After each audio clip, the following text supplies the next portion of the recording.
അങ്ങനെയൊന്നും ചെയ്താൽ മോഹൻലാലാവില്ല. ലാലേട്ടൻ എന്ന് പറയുന്നത്, ലാലേട്ടനെ റൂം വയ്ക്കുമ്പോൾ കേൾക്കാൻ സന്തോഷമൊക്കെ ഉണ്ടെങ്കിലും പക്ഷെ ബാക്കിയുള്ളവർക്ക് ഇപ്പൊ എനിക്ക് സന്തോഷം ഉണ്ടാവും, ബാക്കിയുള്ളവർ വിചാരിക്കും ഇത് എന്താണ് ഇങ്ങനെ ഇന്നാള് വന്ന ടോവിനോനെ ലാലേട്ടനൊക്കെ ആയിട്ട് കമ്പയർ ചെയ്യുക അല്ലെങ്കിൽ അതുപോലെ എന്ന് പറയാന്നൊക്കെ പറയുന്നത്. അങ്ങനെയൊന്നുമില്ല. ഇത് എല്ലാവരും ഞാൻ പറയാം, അതായത് കാര്യം എല്ലാ ചെറിയലും കീർത്തി ഇത് പറഞ്ഞു മടുത്തിട്ടുണ്ട്. ശരി തെറ്റാണെങ്കിൽ മാറ്റി പറയണേ. ഒരു 1500 കോടി ബഡ്ജറ്റിൽ എടുക്കുന്ന ഒരു സിനിമയും ഒരു നാട്ടില് ഒരു 4-5 കോടി രൂപ ബഡ്ജറ്റിൽ എടുക്കുന്ന ഒരു സിനിമയും കാണാനായിട്ട് പ്രേക്ഷകൻ ചിലവാക്കേണ്ടത് ഒരേ ടിക്കറ്റ് റേറ്റ് ആണ്. അപ്പം അവർക്കും ഒരുപാട് ഓപ്ഷൻസ് ഉണ്ട്. മാത്രമല്ല ഞാനാണെങ്കിൽ വേറെ സിനിമകളിലൊക്കെ ലോക്കായത് കാരണം കൊണ്ട് കുറച്ചും കൂടുതൽ സമയം കൊടുക്കാൻ പറ്റി. കീർത്തിക്ക് കുറച്ച് സംബന്ധം വീട്ടിലൊക്കെ ഇരിക്കാൻ പറ്റി. ഞാൻ കാരണം കൊണ്ട് അങ്ങനെയാണ് എല്ലാം പഠിച്ചു വെച്ചല്ലേ, രാവിലെ കറക്റ്റ് ആയിട്ട് പറഞ്ഞു. വിഷ്ണുജി രാഘവ് സംവിധാനം ചെയ്യുന്ന വാശി എന്ന സിനിമയുടെ വിശേഷങ്ങളുമായി ഇന്ന് നമ്മളോടൊപ്പം ഉള്ളത് വാശിയിലെ പ്രധാന കഥാപാത്രങ്ങളെ അവതരിപ്പിച്ച ടൊവിനോയും കീർത്തി സുരേഷുമാണ്. രണ്ടുപേർക്കും സ്വാഗതം. ഓക്കെ, നമ്മൾ പറഞ്ഞ പോലെ ആദ്യം പറഞ്ഞ പോലെ വാശി സിനിമ വരികയാണ്. എന്താണ് ഈ വാശി? ആരുടെയാണ് വാശി? നായകന്റെയാണോ നായികയുടെയാണോ? എന്താ വാശി? എല്ലാവരുടെയും രണ്ടുപേരുടെയും ബാക്കിയുള്ള ഈ സിനിമകളിലെ എല്ലാവരും വാശിക്കാരാണല്ലേ. എല്ലാവരുടെയും എന്തെങ്കിലും ചെറിയ ചെറിയ വാശികളൊക്കെയാണ് ഈ സിനിമയെ മുന്നോട്ട് കൊണ്ടുപോകുന്നത്. അതായത് കഥ, ഈ സിനിമയുടെ കഥയെ മുന്നോട്ട് കൊണ്ടുപോകുന്നത്. അപ്പോൾ രണ്ട് അഡ്വക്കേറ്റുകളാണ്. അപ്പോൾ എന്താണ് സംഭവം? എന്താണ് കഥ? എന്താ സംഭവം? എന്താ കഥ? സിനിമ കാണണ്ട, സീൻ നമ്പർ 1. ഇത് ഒരു ഫാമിലി ഡ്രാമയും ഒരു കോർട്ട് റൂം ഡ്രാമയും അതിൽ രണ്ടിന്റെയും ഒരു മിക്സ് ആണ്, അല്ലെങ്കിൽ ഒരു ബ്ലെൻഡ് ചെയ്തിട്ടുള്ള അത് നല്ല രസമായിട്ട് ഇത് ഇത് ചെയ്തിട്ടുണ്ട് വിഷ്ണു. അതിനങ്ങനെ നെയ്തെടുത്തിരിക്കുന്ന പോലെ ഇവിടെ നിന്ന് family drama, court room drama. അപ്പൊ ഇത് കറക്റ്റ് ഇന്റർവെൽസിലായിരിക്കും കോർട്ട് സെഷൻസ് ഒക്കെ വരുന്നത്, ഹിയറിംഗ്സ് ഒക്കെ വരുന്നത്. അപ്പൊ അത് ബേസിക്കലി രണ്ടുപേരും ഹാൻഡിൽ ചെയ്യുന്ന ഒരു കേസിന്റെ രണ്ടറ്റമാണ്. അപ്പം അങ്ങനെ അവർ തമ്മിൽ വരുന്ന വാശിയും കേസിൽ വരുന്ന മറ്റേ പല തമ്മിലുള്ള വാശിയും, വീട്ടുകാരുടെ വാശി ഞങ്ങളെ എങ്ങനെ എഫക്ട് ചെയ്യുന്നു, നമ്മളുടെ കക്ഷികളുടെ വാശി കുറേ ഉണ്ട്. അപ്പോൾ ഇത് ഞാൻ പണ്ട് പറഞ്ഞത് കേട്ടിട്ടുണ്ടായിരുന്നു. ഈ സിനിമ ആദ്യം കീർത്തിയുടെ അടുത്ത് വന്ന സമയത്ത് കീർത്തി റിജക്ട് ചെയ്തിരുന്നു, ടോവിനോ ചേട്ടൻ്റെ അടുത്ത് വന്ന സമയത്തും റിജക്ട് ചെയ്തിരുന്നു. രണ്ടാമത് അതല്ല, അങ്ങനെയല്ല, ഓക്കെ നമുക്ക് ത്രെഡിൽ എന്തോ പ്രശ്നമാണ്, എന്താണെന്ന് എനിക്കറിയില്ല. ടോവിനോയുടെ അടുത്ത് നേരത്തെ പറഞ്ഞതാണ്. അത് എനിക്കത് പറയാനുള്ള സ്പേസ് വിഷ്ണുവിന്റെ അടുത്തുണ്ട്. ഞാനും വിഷ്ണുവും വളരെ അടുത്ത സുഹൃത്തുക്കളാണ്. അല്ല, മാത്രമല്ല ഫസ്റ്റ് ഡ്രാഫ്റ്റ് ആണ് എന്റെ അടുത്ത് ആദ്യം പറയുന്നത് തന്നെ, ഫൈനൽ ഡ്രാഫ്റ്റ്. അതെ, എന്റെ അടുത്ത് ഫസ്റ്റ് ഡ്രാഫ്റ്റ് പറഞ്ഞ സമയത്ത് ഞാൻ വിഷ്ണുവിന്റെ അടുത്ത് പറഞ്ഞു, എടാ എനിക്ക് അങ്ങനെ അത്രയ്ക്ക് വർക്കായില്ലടാ കേട്ടിട്ട് പറഞ്ഞു. അപ്പൊ അവൻ പറഞ്ഞു എന്നാ ഓക്കേടാ, കുഴപ്പമില്ല. അവൻ എന്നെ നിർബന്ധിച്ചില്ല, അവൻ എൻ്റെ അടുത്ത് പിണങ്ങിയില്ല. അതിനുശേഷവും നമ്മൾ നിരന്തരമായിട്ട് ഫോണിൽ സംസാരിക്കുകയും നമ്മൾ മീറ്റപ്പ് ചെയ്യുകയും ഒക്കെ ചെയ്യും. അവൻ അങ്ങനെ ഒരു രീതിയിലും അതിൻ്റെ ഒരു ഇഷ്ടക്കേട് കാണിച്ചിട്ടില്ലാത്ത ആളാണ്. പിന്നെ ലോക്ക്ഡൌണിന്റെ ഒക്കെ സമയത്ത് 2020 അവൻ 2017 പിന്നെ ഇതിന്റെ ഒരു 15th 18th ഡ്രാഫ്റ്റ് അല്ലേ, ഫൈനൽ ഡ്രാഫ്റ്റ് ആണ് ഞാൻ ആദ്യം കേൾക്കുന്നത്. അത് ഞാൻ റിജക്ട് ചെയ്തില്ല, കാരണം എന്റെ അടുത്ത് പറഞ്ഞ ഫൈനൽ ഡ്രാഫ്റ്റ് ആയിരുന്നു.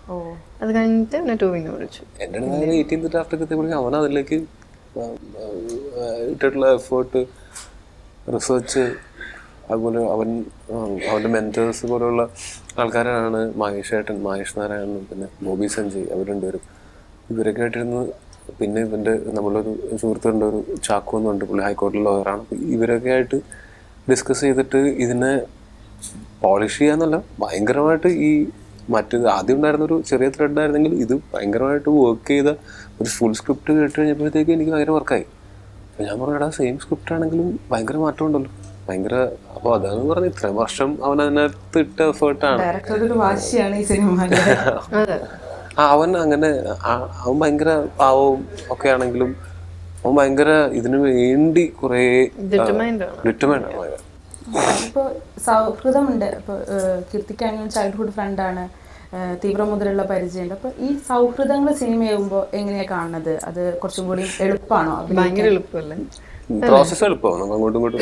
മറ്റേതാണെങ്കിലും നമ്മൾ സൗഹൃദം ഇല്ലാത്ത ആൾക്കാരാണെങ്കിലും നമ്മൾ ചെന്ന് വിത്തിൻ ഫ്യൂ ഡേയ്സ് നമ്മൾ സൗഹൃദം ഉണ്ടാവുകയും എന്നിട്ട് എളുപ്പമാവുകയും ചെയ്യും. ഇത് തുടക്കം മുതലേ എളുപ്പമാണ് എന്നുള്ള വ്യത്യാസമുള്ളൂ.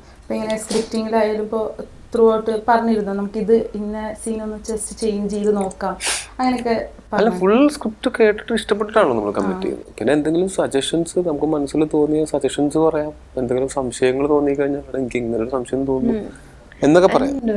വിഷ്ണുചേട്ടൻ അത് ഒത്തിരി എൻകറേജ് ചെയ്യും. ഇങ്ങനെ നമ്മള് പുള്ളിയുടെ വേർഷൻ നമ്മൾ കുറെ ഇങ്ങനെ മാറ്റി എന്തെങ്കിലുമൊക്കെ ഒന്ന് ഇംപ്രവൈസ് ചെയ്യാൻ നോക്കുമ്പോൾ അത് ഇഷ്ടമാണ് വിഷ്ണുചേട്ടന്. അത് പ്രതീക്ഷിക്കും. സിനിമ നന്നാവണമെന്നേ ഉള്ളൂ, അല്ലാതെ വേറെ അക്കാര്യത്തിൽ വാശിയൊന്നുമില്ല. ഞാൻ പറഞ്ഞത് നിങ്ങൾ പറഞ്ഞാൽ മതി എന്നൊന്നുമില്ല. പിന്നെ സീൻ നന്നാവാൻ വേണ്ടിയിട്ട് നമ്മൾ എന്ത് മാറ്റം വരുത്തിയാലും ഹീസ് ഹാപ്പി, ഹീൽ അക്സെപ്റ്റ്. പിന്നെ ഞങ്ങള് ഈ കോർട്ട് റൂം സീൻസ് ഒക്കെ എടുക്കുന്നതിന് എല്ലാ ദിവസവും തലേ ദിവസവും രാത്രി നമ്മൾ ഇരുന്നിട്ട് സീൻസ് ഡിസ്കസ് ചെയ്യുമായിരുന്നു. അപ്പോൾ നമുക്കുള്ള കൺസേൺസും നമുക്കുള്ള സജഷൻസും ഒക്കെ പറയുകയും അത് ആ സീൻ മാത്രമല്ല, ആ സീനിന് മുമ്പത്തെ സീൻ, ആ സീനിന് ശേഷമുള്ള സീൻ, പിന്നെ ആ സീനിലേക്ക് എത്താൻ കാരണമായിട്ടുള്ള ഒരു 5 സീൻ ഉണ്ടെങ്കിൽ ആ 5 സീൻ മുഴുവനും നമ്മളൊന്ന് വായിച്ചതിന് ശേഷമായിരിക്കും ഇതിൻ്റെ റിഹേഴ്സൽസ് നമ്മൾ തുടങ്ങുക. അപ്പോൾ നമുക്ക് ഒരു കൺഫ്യൂഷൻ ഉണ്ടാവരുത്, നമ്മൾ ഇമോഷണൽ കണ്ടിന്യൂറ്റി ഒന്നും മാറിപ്പോകരുത് എന്നുള്ള കാരണം കൊണ്ട് അങ്ങനെ ഡിസ്കസ് ചെയ്തിട്ട് ചെയ്തേക്കുന്ന. ഇതിങ്ങനെ അവനും അങ്ങനെ ഇത് എൻ്റെ സിനിമ ഞാൻ പറയണത് ചെയ്താൽ മതി അങ്ങനെയുള്ളതായിരുന്നു. ഞങ്ങളാണെങ്കിലും സിനിമ നന്നാവാനേ നമ്മൾ എന്തെങ്കിലും സജഷൻസ് അല്ലെങ്കിൽ പറയുള്ളൂ. അല്ലെങ്കിൽ സിനിമയ്ക്ക് ഏറ്റവും അനുയോജ്യമായിട്ടുള്ള കാര്യങ്ങളാണുള്ളതെന്നുണ്ടെങ്കിൽ നമ്മൾ എന്തിനത് മാറ്റുന്നതിനെ പറ്റി ആലോചിക്കണം. ഇപ്പോൾ സിനിമ നന്നാവണം എന്നുള്ളതുകൊണ്ട് സജഷൻസ് പറയാറുണ്ട് എന്ന് പറഞ്ഞു. അപ്പോൾ ഈ ഒരു അഡ്വക്കേറ്റ് എന്നുള്ളത് തോന്നിച്ചേട്ടൻ ഇതുവരെ ചെയ്തിട്ടില്ല. അപ്പോൾ അതിന് വേണ്ടിയിട്ട് എന്തൊക്കെയായിരുന്നു ചെയ്തിരുന്നത്? അതിന് എന്തെങ്കിലും ഇപ്പം നിയമം വെച്ചിട്ടുള്ള കളിയാണിത്, അപ്പോൾ അതിന് വേണ്ടിയിട്ട് എന്തെങ്കിലുമൊക്കെ ചെയ്തിരുന്നു? അത് പ്രധാനമായിട്ടും ഇതിൻ്റെ സ്ക്രിപ്റ്റിങ്ങിൽ തന്നെ ഞാൻ പറഞ്ഞില്ലേ നേരത്തെ റിസർച്ചും ഡിസ്കഷൻസും ഒക്കെ, അത് വിഷ്ണു തന്നെ നന്നായി ചെയ്തിരുന്നു. പിന്നെ വിഷ്ണു പറഞ്ഞത് നമ്മളുടെ അടുത്ത് അങ്ങനെ ഏതെങ്കിലും ഒരു വക്കീൽമാരെയോ അല്ലെങ്കിൽ സിനിമകളിൽ കണ്ടിട്ടുള്ള ഏതെങ്കിലും ഒരു വക്കീൽ ക്യാരക്ടറിനെയും നമ്മൾ ബ്ലൈൻഡായിട്ട് കോപ്പി ചെയ്യണ്ട, അല്ലെങ്കിൽ അത് റെഫറൻസ് എടുക്കണ്ട. നേരെ മറിച്ച് നിങ്ങൾ സിനിമയിൽ വരുന്നതിന് പകരം പഠിച്ച് വക്കീലായിരുന്നെങ്കിൽ നിങ്ങൾ എങ്ങനെ ചെയ്യുമായിരുന്നു എന്നുള്ള രീതിയിൽ ചിന്തിച്ചാൽ മതി എന്ന് പറഞ്ഞത്. പിന്നെ എനിക്ക് ഇതിനെപ്പറ്റി ഡിസ്കസ് ചെയ്യാനൊക്കെ ആയിട്ട് അപ്പനും അളിയനും ഒക്കെ വക്കീൽമാരാണ്. അങ്ങനെ അത് കാരണം കൊണ്ട് പിന്നെ എനിക്ക് സുഹൃത്തുക്കളുണ്ട് വക്കീൽമാർ, അപ്പം അങ്ങനെ ഹെൽപ്ഫുള്ളായിരുന്നു. മരിക്കാറ് കഴിഞ്ഞിട്ട് ഇപ്പോൾ വരികയാണ്. അപ്പോൾ എന്താണ്, നമ്മളിപ്പോൾ ഒരുപാട് തമിഴ് ഫിലിംസ് ചെയ്തു, തെലുങ്ക് ഫിലിംസ് ചെയ്തു, മലയാളത്തിൽ പക്ഷെ ചെറിയൊരു ഗ്യാപ്പ് ഇടുന്നുണ്ട്. ആ ഗ്യാപ്പിന്റെ കാര്യം എന്താണ്? ഇതെല്ലാം ഞാൻ പറയാം. അതായത് കാര്യം എല്ലാ ചെറിയലും കീർത്തി ഇത് പറഞ്ഞ് മടുത്തിട്ടുണ്ട്. ശരി തെറ്റാണെങ്കിൽ മാറ്റി പറയണേ. അപ്പോൾ മലയാളത്തിലെ വർക്കിംഗ് സ്റ്റൈലും തമിഴിലെയും തെലുങ്കിലൊക്കെ വർക്കിംഗ് സ്റ്റൈലും നല്ല വ്യത്യാസമുണ്ട്. എൻ്റെ വ്യത്യസ്തമായിട്ടുള്ള വർക്കിംഗ് സ്റ്റൈലുണ്ട്. പ്രോസസ്സ് സെയിം തന്നെയാണെങ്കിലും ഈ വർക്കിംഗ് സ്റ്റൈൽ വ്യത്യാസമുണ്ട്. അവിടെ ചിലപ്പോൾ 3 മാസം 4 മാസം 5 മാസം 6 മാസമൊക്കെ എടുക്കുമ്പോൾ ഒരു സിനിമ ഷൂട്ട് ചെയ്യാൻ മാസത്തിൽ 10 ദിവസം 20 ദിവസം അങ്ങനെയൊക്കെ ആയിരിക്കും ഷൂട്ട് ചെയ്യുന്നത്. പക്ഷെ മലയാളത്തിലെന്ന് വെച്ചാൽ നമ്മളുടെ ഇവിടുത്തെ കുറേ കൺസ്ട്രെയിൻസ് ഒക്കെ ഉള്ള കാരണം കൊണ്ട് നമുക്കൊരു സിനിമ തുടങ്ങിയാൽ അത് ഒറ്റ സ്കെഡ്യൂളിലോ മാക്സിമം 2 സ്കെഡ്യൂളിലൊക്കെ തീർക്കുക എന്നുള്ളതാണ് എല്ലാ രീതിയിലും ഈ സിനിമയ്ക്ക് സഹായകരമാവുക. അപ്പോൾ കീർത്തി അവിടെ ഒരു തെലുങ്ക് പടമോ തമിഴ് പടമോ ഒക്കെ ചെയ്തുകൊണ്ടിരിക്കുന്ന സമയത്ത് അടുത്ത ആഴ്ച ഒരു മലയാളം പടം തുടങ്ങുന്നു. വരാൻ പറ്റില്ല, കാര്യം ബൾക്കായിട്ട് അവിടെ ഡേറ്റ്സ് കൊടുത്തിരിക്കുകയായിരിക്കും. അപ്പോൾ ലോക്ക്ഡൗൺ ഒക്കെ കഴിഞ്ഞിരിക്കുന്ന സമയമായതുകൊണ്ട് ഇച്ചിരി നേരത്തെ കീർത്തിനെ വിളിച്ചിട്ട് ഇപ്പോൾ ഒരു ഏത് സമയത്ത് വിളിച്ചിട്ട് ഡിസംബറിലെ ഡേറ്റ് 7-8 മാസം മുമ്പേ പറഞ്ഞ കാരണം കൊണ്ട് അതനുസരിച്ച് ആ ഒരു 40 days ഏപ്രിൽ മെയ് ആ സമയത്താണ് പറഞ്ഞത്. എന്നിട്ട് നമ്മൾ ഷൂട്ടിന് പോയത് ഡിസംബറിൽ മുമ്പല്ലേ. അത്രയും സമയം കിട്ടിയ കാരണം കൊണ്ട് നേരത്തെ പ്ലാൻ ചെയ്തു. മാത്രമല്ല ഞാനാണെങ്കിൽ വേറെ സിനിമകളിലൊക്കെ ലോക്കായത് കാരണം കൊണ്ട് കുറച്ചും കൂടുതൽ സമയം കൊടുക്കാൻ പറ്റി. കുറച്ച് സമയം വീട്ടിലൊക്കെ ഇരിക്കാൻ പറ്റി. ഞാൻ കാരണം കൊണ്ട് അങ്ങനെയാണ് എല്ലാം പഠിച്ചു വെച്ചല്ലേ. കറക്റ്റായിട്ട് പറഞ്ഞത്. ഓക്കെ, ഇപ്പോൾ ഈ വാശി സിനിമ നമ്മൾ ചെയ്യണം എന്നുള്ള ഒരു ഇത് എനിക്ക് ചെയ്യണം എന്ന് തോന്നാൻ കാരണം ഇപ്പോൾ ഒരു ഫ്രണ്ട്ഷിപ്പ് അത് മാത്രമല്ലല്ലോ. ഫ്രണ്ട്ഷിപ്പ് ആണെങ്കിൽ ആദ്യം തന്നെ നമ്മൾ നോ പറയൂ. ആദ്യത്തെ ഫസ്റ്റ് ഡ്രാഫ്റ്റ് 2017 ഞാൻ യെസ് പറയൂലേ. എൻ്റെ അടുത്തും വിഷ്ണു ചേട്ടൻ ഫസ്റ്റ് നറേറ്റ് ചെയ്തപ്പം ആദ്യം നറേറ്റ് ചെയ്യാൻ വരുന്നതിന് മുമ്പ് എൻ്റെ അടുത്ത് ആദ്യം പറഞ്ഞ കാര്യം ഇത് ഞാനിങ്ങനെ ഒരു കഥ വരാം എന്താണെന്ന് വെച്ചാൽ മുഖത്ത് നോക്കി പറഞ്ഞു, ഇഷ്ടമാണെങ്കിലും അല്ലെങ്കിലും അത് പറയാണ്ട് മാത്രം ഇരിക്കരുത്, because even I need to know how it is എന്നുള്ള രീതിയിൽ. സോ അതാണ് I think that is true friendship അല്ലേ. അതായത് ഉള്ള കാര്യം. ആൻഡ് നമ്മൾ അത് പറഞ്ഞില്ലെങ്കിൽ ലൈക്ക് നമ്മൾ അവരുടെ ടാലന്റിനെ റെസ്പെക്ട് ചെയ്യാത്ത പോലെ ആയിപ്പോവും. സോ അങ്ങനത്തെ ഒരു കാര്യത്തിൽ നല്ലൊരു ഫ്രീഡം ഉണ്ടായിരുന്നു നമുക്ക് എന്താ പറയാനുള്ള എന്നുള്ള കാര്യം. ഇപ്പോൾ OTT വന്നതോടുകൂടി നമുക്ക് എല്ലാത്തരം സിനിമകളും കാണാൻ പറ്റുന്നുണ്ട്. അപ്പോൾ പ്രേക്ഷകരുടെ ആസ്വാദനത്തെ അത് നന്നായി സ്വാധീനിച്ചിട്ടുണ്ട്. ഈ ഒരു സ്വാധീനം ശരിക്കും നമ്മൾ അഭിനയിക്കുമ്പോഴും ഒരു ഫിലിം ചെയ്യുന്ന സമയത്തും നമ്മളും ശ്രദ്ധിക്കണം. അപ്പോൾ ടോവിനോ ചേട്ടൻ അതിനെ എങ്ങനെയൊക്കെയാണ് കാണുന്നത്? അല്ല, നമുക്കിപ്പോൾ OTT ഒക്കെ വരുന്നതിന് മുമ്പേ ഒന്ന് ആലോചിച്ചു, മലയാളികൾ, എനിക്ക് പരിചയമുള്ള മൂവി ബോസ് ആണെങ്കിലും അല്ലാത്ത ഒരു കോമൺ ഓഡിയൻസ് വരെ എല്ലാ ഭാഷയിലുള്ള സിനിമകളും കാണുന്ന ആൾക്കാരാണ്. മലയാളം കാണും, തമിഴ് കാണും, തെലുങ്ക് കാണും, കന്നഡ കാണും, ഹിന്ദി കാണും, ഇംഗ്ലീഷ് കാണും, ബംഗാളി സിനിമകൾ കാണും, മറാഠി സിനിമ കാണും, ജാപ്പനീസ്, കൊറിയൻ, അല്ലെങ്കിൽ ഫ്രഞ്ച്, സ്പാനിഷ്, അവൈലബിൾ ആയിട്ടുള്ള ഏത് ഭാഷയിലുള്ള സിനിമയാണെങ്കിലും സബ് ടൈറ്റിൽസ് ഒക്കെ കണ്ട് ആസ്വദിക്കുന്ന ആൾക്കാരാണ്. മലയാളികൾക്ക് തമിഴിനും ഒരു പരിധിവരെ തെലുങ്കിനും ഇപ്പോൾ സബ് ടൈറ്റിൽ പോലും ആവശ്യമില്ല. അത്രയും സിനിമ കാണുന്ന കൾച്ചറുള്ളൊരു സ്ഥലമാണ്.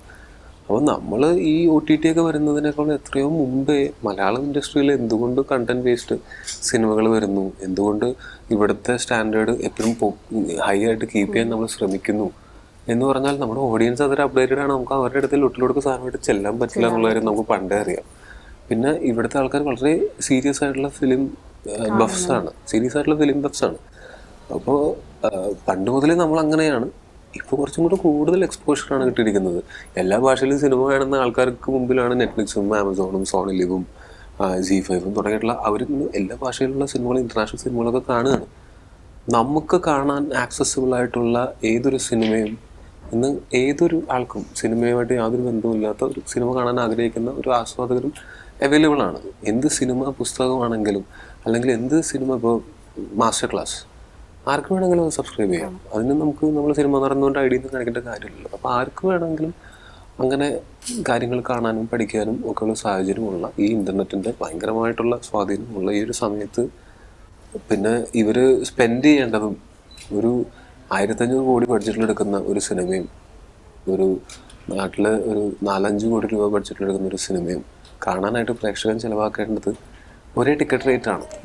അപ്പോൾ അവർക്കും ഒരുപാട് ഓപ്ഷൻസ് ഉണ്ട്. അപ്പോൾ നമ്മൾ പരമാവധി നമ്മളുടെ സിനിമ ഏറ്റവും നന്നാക്കാൻ ശ്രമിക്കുക എന്നുള്ളതാണ് ചെയ്യാനുള്ളത്. അതിപ്പോൾ അത് കൂടുതൽ ആവശ്യമായി. അപ്പോൾ നമ്മൾ കൂടുതൽ എഫേർട്ട് എടുക്കേണ്ടി വരും, കൂടുതൽ ശ്രദ്ധിക്കേണ്ടി വരും അങ്ങനത്തെ കാര്യങ്ങളിൽ. കാര്യം നമുക്ക് കൂടുതൽ ഓഡിയൻസിന് കിട്ടുകയും ചെയ്തു. ഇപ്പോൾ പണ്ടുണ്ടായിരുന്ന പോലെ കുറച്ച് പേരല്ല നമ്മുടെ സിനിമ കാണുന്നത്. പ്രത്യേകിച്ച് മലയാള സിനിമയ്ക്ക് ഇന്ത്യയിൽ മുഴുവൻ എല്ലാവരും അതിനെപ്പറ്റി സംസാരിക്കുകയും അത് കാണാൻ ആഗ്രഹിക്കുകയും ഒക്കെ ചെയ്യുന്നു.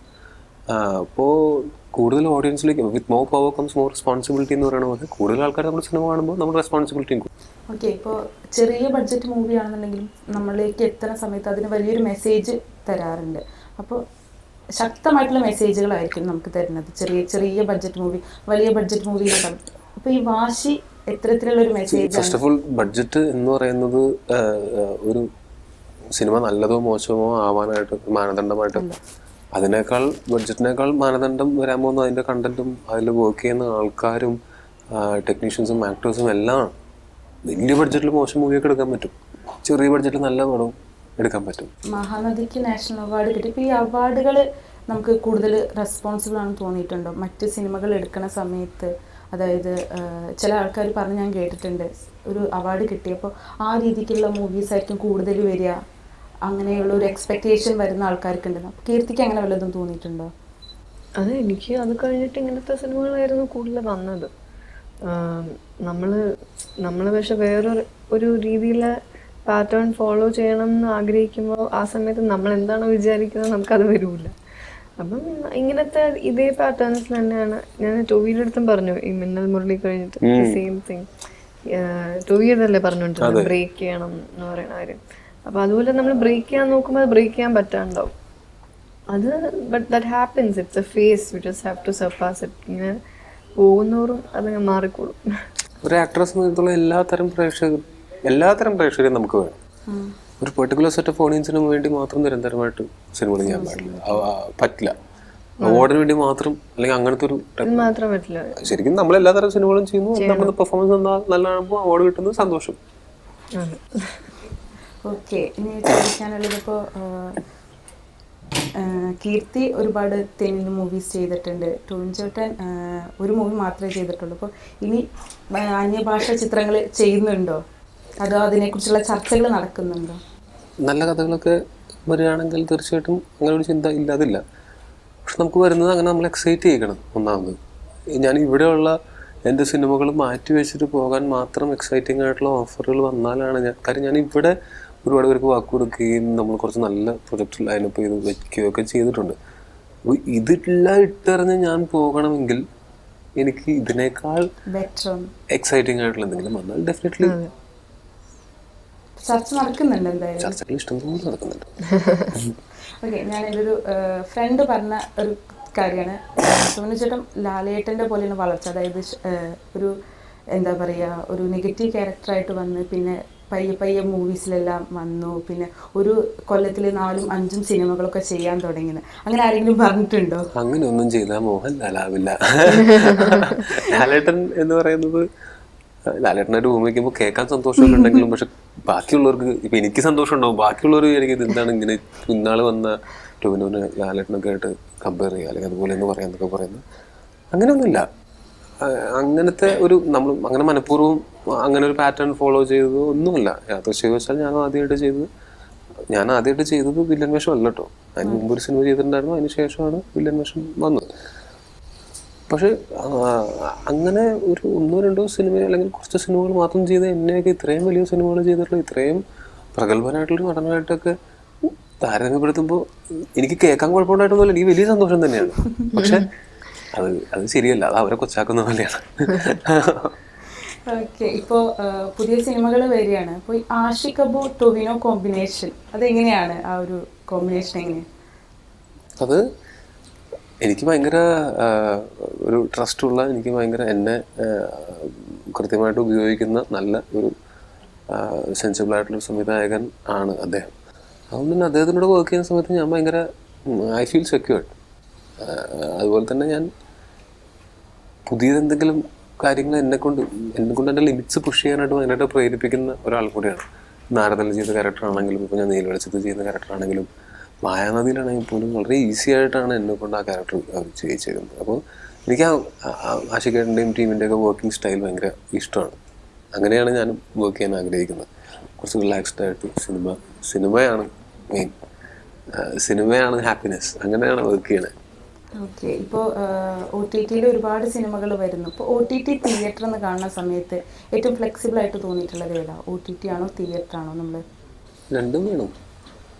അതായത് ഞാൻ കാണുന്നത് ഇത് രണ്ടും പരസ്പരം കോംപ്ലിമെന്റ് ചെയ്ത് നിൽക്കുന്ന രണ്ട് കാര്യങ്ങൾ അല്ലേ. ഇപ്പോൾ തിയേറ്ററിൽ കാണാനായിട്ട് യാതൊരു നിവൃത്തി ഇല്ലാത്തവരാണ് OTT-യിൽ കാണുന്നത്. ഇപ്പോൾ തിയേറ്ററിൽ ഇറക്കാനായിട്ട് നിവൃത്തി ഇല്ലാത്ത സിനിമയായിരിക്കും ചിലപ്പോൾ OTT-യിൽ ഇറക്കുന്നത്. കാര്യം എന്താ വെച്ചാൽ തിയേറ്ററിൽ ഇറക്കി കഴിഞ്ഞാൽ നമുക്ക് OTT എന്നുള്ള ഓപ്ഷൻ എപ്പോഴും നിൽക്കുന്നുണ്ടാവുമല്ലോ. പക്ഷെ അൾട്ടിമേറ്റ്ലി ഒരു സിനിമ വ്യൂയിങ് എക്സ്പീരിയൻസ് തിയേറ്ററിലായിരിക്കാം കിട്ടുന്നത്. കുറെ ആൾക്കാരുടെ കൂടെ ഇരുന്ന് കാണുമ്പോഴല്ലേ നമുക്കും അത് എൻജോയ് ചെയ്യാനായിട്ട് ഭയങ്കര അല്ലേ. 2 സിനിമയും OTT-യിലാണ് റിലീസായത്. ഏതൊക്കെ? മിന്നൽ മുരളി OTT-യിലായി. മിന്നൽ മുരളി OTT-യിലായിരുന്നു, കാണേക്കാണി OTT-യിലായിരുന്നു. ശരിയാണ്. അപ്പോൾ ആ ഒരു വ്യൂസ് അത് അന്നത്തെ സാഹചര്യത്തിന്റെയാണ്. നല്ല സാഹചര്യത്തിലാണെങ്കിൽ നല്ലതല്ലേ. ഐ മീൻ ഇന്നിങ്ങനെ ഒരു OTT എന്ന് പറയുന്ന ഒരു പ്ലാറ്റ്ഫോം ഉള്ളത് കൊണ്ട് ഒരു ഓപ്ഷൻ ഉണ്ടല്ലോ. എസ്പെഷ്യലി ഫോർ ചെറിയ ചെറിയ സിനിമകൾ ഒത്തിരി കഷ്ടപ്പെടുന്ന പ്രൊഡ്യൂസേഴ്സ്, അങ്ങനത്തെ ആൾക്കാരൊക്കെ ഉണ്ടെങ്കിൽ ഇപ്പോൾ തിയേറ്ററിൽ റിലീസ് ചെയ്യാൻ പറ്റില്ല, OTT-യിൽ റിലീസ് ചെയ്യാൻ പറ്റുമെങ്കിൽ വലിയൊരു കാര്യമല്ലേ. But again at the end of the day theatre viewing experience is completely different. And നമുക്ക് ഭാഷയ്ക്ക് ആ ഒരു എക്സ്പീരിയൻസ് കിട്ടിയിട്ടുണ്ട്, ലൈക്ക് ഐ മീൻ കിട്ടുന്നുണ്ട്. ഓക്കെ, കീർത്തി ഇപ്പോൾ ഒരു ക്യാരക്ടർ വരുന്ന സമയത്ത്, ഒരു സിനിമ വരുന്ന സമയത്ത് എങ്ങനെയാണ് ചൂസ് ചെയ്യുന്നത്? അതിൻ്റെ പ്രൊഡക്ഷൻ അല്ലെങ്കിൽ ഡയറക്ഷൻ ക്യാരക്ടർ മാത്രം നോക്കിയിട്ടാണോ, എങ്ങനെയാണ്? അല്ല, എല്ലാം നോക്കണമല്ലോ, അതൊരു പാക്കേജ് അല്ലേ. ഫസ്റ്റ് കഥ എന്താണ്, നമ്മുടെ ക്യാരക്ടർ എന്താണ്, സ്പേസ് ഉണ്ടോ, വേറെ എന്താണ്, പ്രൊഡക്ഷൻ എന്താണ്, ആരൊക്കെ അഭിനയിക്കുന്നു, അതെല്ലാം ഒരു പാക്കേജായിട്ടല്ലേ നോക്കണം. ഇപ്പോൾ ടൊവിനോ ചേട്ടൻ്റെ ഒപ്പമുള്ള ഒരു സ്ക്രീൻ ഷെയറിംഗ് ഒക്കെ എങ്ങനെയായിരുന്നു? നിങ്ങൾ തമ്മിൽ എങ്ങനെയായിരുന്നു ഷെയർ ചെയ്യുന്നത്? ടൊവിനോ എനിക്ക് ജസ്റ്റ് 1-2 തവണ ഞാൻ നേരത്തെ കണ്ടിട്ടുണ്ട് ഷൂട്ടിന് മുമ്പ്. അപ്പം അങ്ങനത്തെ ഒരു ചെറിയൊരു പരിചയമുണ്ട്. പക്ഷേ ഞങ്ങൾ ഷൂട്ടിൽ ജോയിൻ ചെയ്ത തിങ്ക് 2-3 ദിവസം തന്നെ ഞങ്ങൾ ഭയങ്കര ജെല്ലായി. ഞങ്ങൾ കോടതിയിലാണ് മീറ്റ് ചെയ്യുന്നത്. കോടതി വെച്ച് കാണുമ്പം ടൊവി അപ്പുറത്തിരുന്ന് ചലവിള സംസാരിക്കുന്നു, ഞാനിപ്പുറത്തിരുന്ന് സംസാരിക്കുന്നു.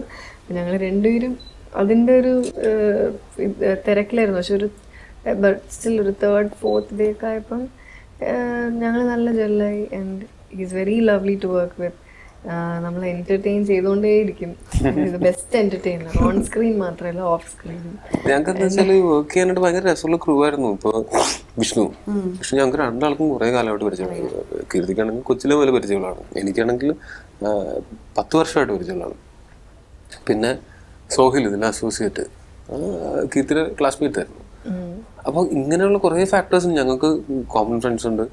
പിന്നെ എല്ലാവരും കൂടെ ഇരുന്നിട്ട് ഇതൊരു സീരിയസ് സിനിമയാണ് എടുക്കുന്നുണ്ടെങ്കിലും ക്രൂ ഒക്കെ ഭയങ്കര ഫണ്ണായിട്ടാണ്. നമ്മൾ ഇത്രയും ദിവസം പോയപ്പോഴത്തേക്കും ഇപ്പൊ ആ ക്രൂവിൽ മിക്കവരും അത് ഈ പ്രൊമോഷന്റെ ഭാഗമായിട്ട് ഇവിടെ വരേണ്ട ആവശ്യമില്ലാത്തവരും ഇവിടെ അവിടെ എടുക്കുന്ന ഇപ്പുണ്ട്. അങ്ങനെയാണ് ഈ ക്രൂ തമ്മിലുള്ള ഒരു അടുപ്പം. ഓക്കെ, ഇപ്പോൾ ടോണിച്ചേട്ടൻ്റെ അടുത്ത് ഈ സിനിമ വന്നു എന്ന് പറഞ്ഞു, ആരാണ് കീർത്തി ആയിരിക്കണം ഇതിലെ ഈ ഒരു ക്യാരക്ടർ, അല്ലെങ്കിൽ ടോവിനോ ആയിരിക്കണം, ആരാണ് ഈ ക്യാരക്ടറൊക്കെ ചൂസ് ചെയ്തിരുന്നത്? വിഷ്ണു തന്നെ. അങ്ങനെയല്ലേ അതല്ലേ സംവിധായകന്റെ ജോലി. സജസ്റ്റ് ചെയ്യലോ ഇയാൾ ചെയ്ത് കഴിഞ്ഞാൽ ഞാൻ പൊതുവേ അങ്ങനെ എൻ്റെ ക്യാരക്ടറിന്റെ എന്തെങ്കിലും കാര്യങ്ങൾക്കല്ലാതെ ഒരു കാര്യങ്ങളിലും ഞാൻ അങ്ങനെ സജഷൻസ് പോലും എന്നോട് ചോദിച്ചാൽ തന്നെ എനിക്ക് ഭയങ്കര മടിയാണ് പറയാനായിട്ട്. അതെൻ്റെ ജോലിയല്ല. എൻ്റെ ജോലി അഭിനയം, അതിനുവേണ്ടി എന്തൊക്കെ ചെയ്യണോ അതൊക്കെ ചെയ്യാം. ബാക്കിയുള്ള കാര്യങ്ങൾ പ്രൊജക്റ്റ് ഉണ്ടാക്കുക അതൊക്കെ അതിൻ്റെ സംവിധായകനും അതിൻ്റെ പ്രൊഡ്യൂസറും അതിന് പ്രൊഡക്ഷൻ കൺട്രോളേഴ്സും അവരൊക്കെയാണ് നോക്കേണ്ടത്. ഞാനങ്ങനെ വേറെ ഒന്നും കൊണ്ടല്ല, അത് അതിലൊന്നും ഞാൻ ഇടപെടേണ്ട കാര്യമില്ല. അൺടിൽ എന്തെങ്കിലും ഒരു മണ്ടത്തരം ആരെങ്കിലും കാണിക്കാൻ പോകുന്നുണ്ടോ അത് കാണിക്കില്ലേ എന്ത് പറയാം എന്നുള്ളതല്ലാതെ ഒന്നുമല്ല. ഇപ്പോൾ സിനിമയിലെ അഭിനയം അല്ലാതെ വേറെ ഏറ്റവും കൂടുതൽ എക്സൈറ്റഡ് ആയിട്ടുള്ള ഏതാ സംഭവം? അതായത് ഡയറക്ഷൻ ഏതാണ്, സിനിമറ്റോഗ്രാഫി ഏതാണ്? സിനിമയെ സംബന്ധിക്കുന്ന എല്ലാം ഭയങ്കര എക്സൈറ്റിംഗ് ആണ്. അത് ഡയറക്ഷൻ ആണ്. ടൂവി എടുത്ത് ഡയറക്റ്റ് ചെയ്യാൻ പോകണം. രാവിലെ മുതൽ 2-3 പേര് ചോദിക്കുന്നുണ്ട് അല്ലേ ടൂവി? ഞാൻ അസിസ്റ്റന്റ് ഡയറക്ടറൊക്കെ ആയിരുന്നല്ലോ, അതുകൊണ്ടാണ് ആ ചോദ്യം കൂടുതലും വരുന്നത്. പക്ഷെ എന്നെ ഇപ്പോൾ തൽക്കാലം ഏറ്റവും കൂടുതൽ എക്സൈറ്റ് ചെയ്യിക്കുന്നത് അഭിനയം തന്നെയാണ്. എൻ്റെ കോൺസെൻട്രേഷൻ അതിൽ തന്നെയാണ്. അപ്പോൾ സിനിമ തിയേറ്ററിൽ എത്തുകയാണ്, പ്രേക്ഷകരിലോട്ട് എത്തുകയാണ്. എന്താണ് വാശിയെ കുറിച്ചിട്ട്, വാശിയുടെ ടീമിന് എന്താണ് പറയാനുള്ളത് പ്രേക്ഷകരോട്? ഞാൻ കുറേ ചോദ്യത്തിന് ഉത്തരം പറഞ്ഞു. വാശി ഈ 17-ാം തീയതി റിലീസാവാണ് തിയേറ്ററിൽ. ഇതൊരു നല്ലൊരു ഫാമിലി പാക്കേജ് തന്നെ ആയിരിക്കും ഇത്. ഇതിൽ കുറച്ച് റൊമാൻസ് ഉണ്ട്, ഫാമിലി ഡ്രാമയുണ്ട്, കോർട്ട് റൂം ഡ്രാമയുണ്ട്. എല്ലാവർക്കും ഇഷ്ടപ്പെടുമെന്ന് ഞാൻ പ്രതീക്ഷിക്കുന്നു. തിയേറ്ററിൽ പോയി സേഫായിട്ടിരുന്ന് കാണും. Thank you. അതേ തിയേറ്ററിൽ തന്നെ പോയിട്ട് വാശി കാണാൻ ശ്രമിക്കും. ഞാൻ പറഞ്ഞ തിയേറ്ററിൽ തന്നെ പോയിട്ട് എന്നിട്ട് നിങ്ങൾക്ക് ഇഷ്ടപ്പെടുകയാണെങ്കിൽ പ്ലീസ് സ്പ്രെഡ് ദ വേർഡ് അല്ലേ, അതാണ് നിങ്ങൾക്ക് ഞങ്ങളോട് ചെയ്യാവുന്ന ഏറ്റവും നല്ല കാര്യം. ഓക്കെ, അപ്പോൾ വാശിയുടെ വിശേഷങ്ങളെല്ലാം പങ്കുവച്ചത് വളരെയധികം സന്തോഷം. Thank you so much. Thank you.